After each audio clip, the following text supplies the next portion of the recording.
Yan, mga ka-aircon namin dyan, oh. Kahit umuulan, kahit bumabagyo, basta time na ng cleaning ng aircon nyo, ay kailangan na ipalinis.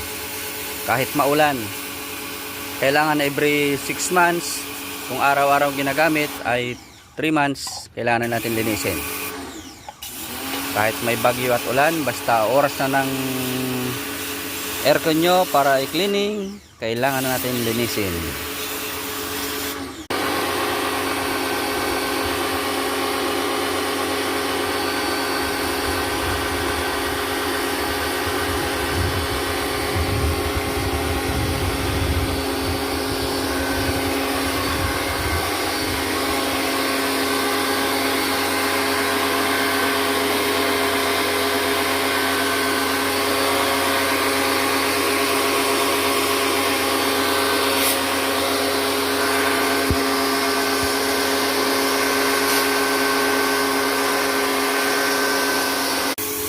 Yan, para hindi nasisira ang aircon, kailangan natin ng